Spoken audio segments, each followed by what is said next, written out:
বন্ধুরা, ধোয়া ওঠা চায়ের আমেজে শুরু করব আজকের ব্লগ। চা সকলের কাছে অত্যন্ত প্রিয়, চা খেতে সকলেই ভালোবাসে। তো আজ আমি চা খেতে চলে এসেছি সাতক্ষীরা জেলার কালীগঞ্জ থানার 2 নম্বর বিষ্ণুপুর ইউনিয়নের নিত্যবাজারের জনপ্রিয় চায়ের দোকান মফিজ ভাইয়ের চায়ের দোকানে। আপনারা সাথেই থাকুন।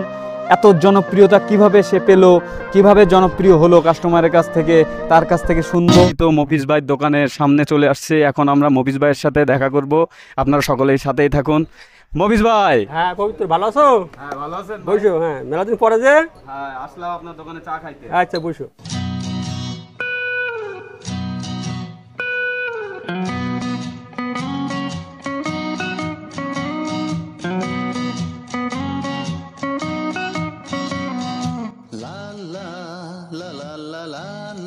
জি, আপনি যে চায়ের জগতে এসেছেন, জি, কিভাবে আপনার শুরু হলো এবং আগে আপনি কি করতেন? আমরা শুনেছি আপনি পড়াশোনা শেষ করেছেন, পড়াশোনা শিক্ষিত মানুষ।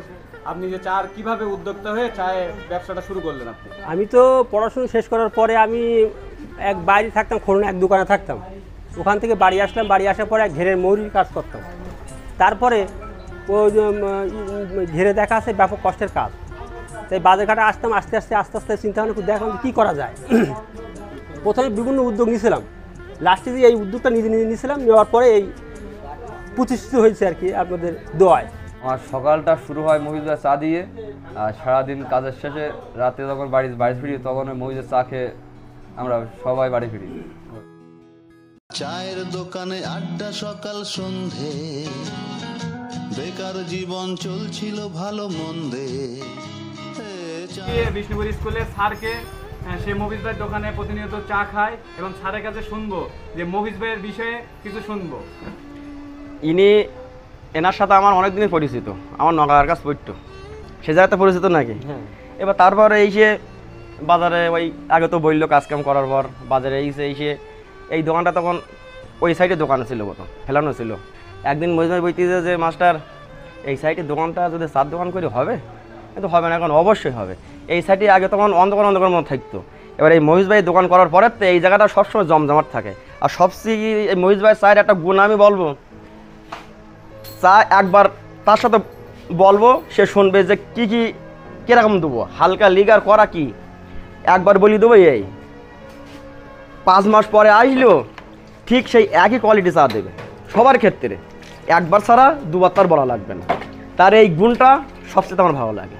আর একবার যে চা খাবে তার দ্বিতীয়বার আবার আসবে এই জায়গায়। আর সবচেয়ে আর একটা জিনিস ভালো, সে খুব পরিপাটি, পরিষ্কার পরিচ্ছন্নভাবে সবার চা দেয়। এই জন্যই তার নামটা আরও চারিদিকে ছড়িয়ে গেছে। মফিজ চা নামে সে এখন খুব বিখ্যাত।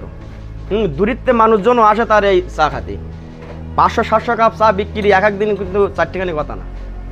আর তার মুখের ব্যবহারও ভালো, সবার সাথে ভালো ব্যবহার করে।